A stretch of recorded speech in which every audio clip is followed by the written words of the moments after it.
નમસ્તે વિદ્યાર્થી મિત્રો, આજે આપણે ટોપિક જોવાના છીએ performance of an alternator. Alternator કઈ રીતે કામ આપે છે જ્યારે એને અલગ અલગ કન્ડિશન ઉપર ઓપરેટ કરવામાં આવે. જેમાંની પહેલી કન્ડિશન છે કે જ્યારે આપણે અલ્ટરનેટરને આઇસોલેટેડ સિસ્ટમ સાથે જોઈન કરીએ ત્યારે એ કઈ રીતે કામ કરે છે. તો આજનો આપણો ટોપિક રહેશે performance of an alternator in isolated system. Isolated system એટલે કે એવી સિસ્ટમ જે કોઈ ગ્રીડ સાથે કનેક્ટેડ નથી. તમે એવું માની લો કે તમારું જે ઘર છે એ જીબીના સપ્લાયથી નથી ચાલી રહ્યું અને એકલું તમે એક અલ્ટરનેટર લગાડ્યું છે અને એની મદદથી તમે એ ઘરને ચલાવી રહ્યા છો. તો આ કહેવાય એક આઇસોલેટેડ સિસ્ટમનું એક્ઝામ્પલ.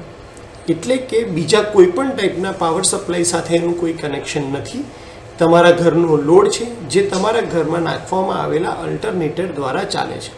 હવે અલ્ટરનેટર છે એટલે એને ચલાવવા માટે, એને ફેરવવા માટે તમારે કોઈક બીજું પ્રાઇમ મૂવર રાખવું પડશે.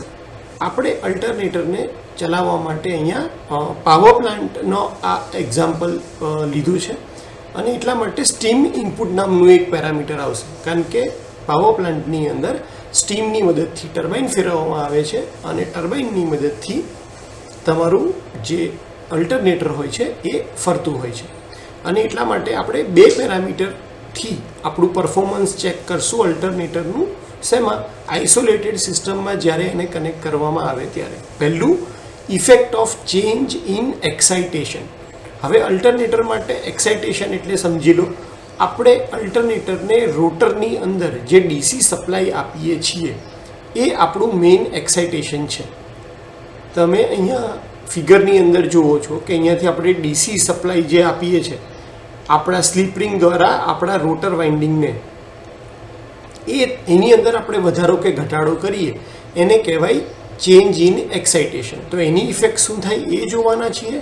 તથા effect of change in steam input એટલે કે ટર્બાઇનના સ્ટીમ ઇનપુટમાં, એટલે કે સાદી ભાષામાં કહું તો સ્ટીમના ઇનપુટથી શેમાં વધારો કે ઘટાડો થવાનો છે? તો ટર્બાઇનની સ્પીડમાં, એટલે કે અલ્ટરનેટરની સ્પીડમાં તમે વધારો કે ઘટાડો કરો તો એની ઇફેક્ટ શું થાય છે એ આપણે જોવાના છીએ. સૌથી પહેલાં વાત કરીએ effect of change in excitation.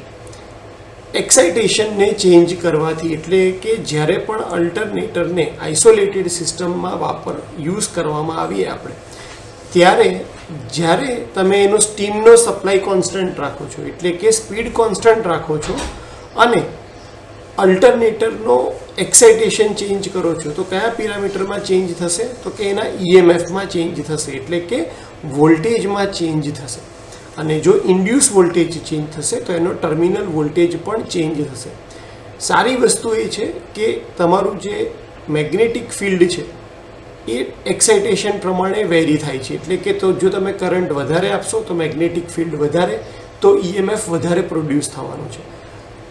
અને જો તમે એક્સાઇટેશન ઘટાડશો તો તમારું મેગ્નેટિક ફિલ્ડ ઓછું પ્રોડ્યુસ થશે, એટલે કે વોલ્ટેજ ઓછો પ્રોડ્યુસ થશે. એટલે તમારા અલ્ટરનેટરનો વોલ્ટેજ વધારવો કે ઘટાડવો એ ડાયરેક્ટલી કોના પર ડિપેન્ડ કરે છે? તમારા એક્સાઇટેશન ઉપર ડિપેન્ડ કરે છે.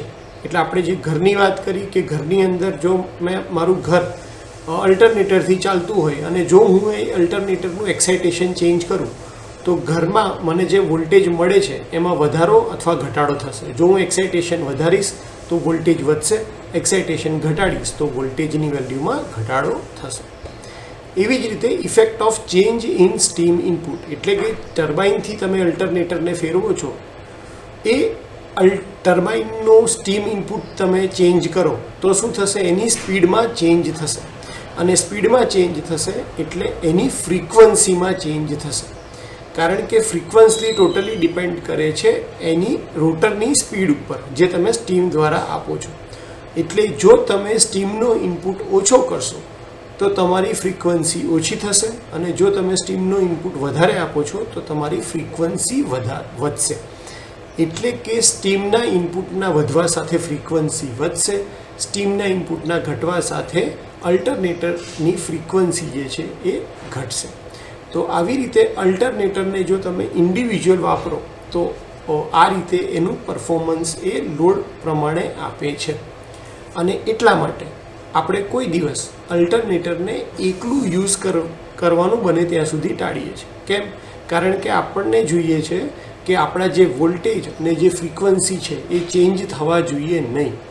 અને એટલા માટે એ ચેન્જ ના થાય તો આપણે એને એક ગ્રીડ સાથે કનેક્ટ કરીએ છીએ, આઇસોલેટેડ સિસ્ટમ સાથે કનેક્ટ કરતા નથી.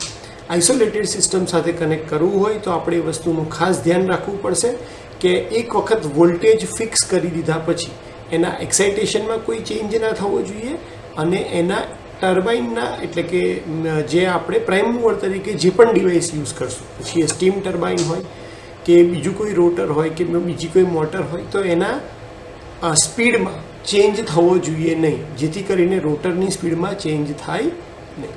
તો હોપ કે તમને performance of alternator in isolated system ખ્યાલ આવી ગયો હશે. વિડીયો ધ્યાનથી સાંભળવા માટે થેન્ક યુ સો મચ.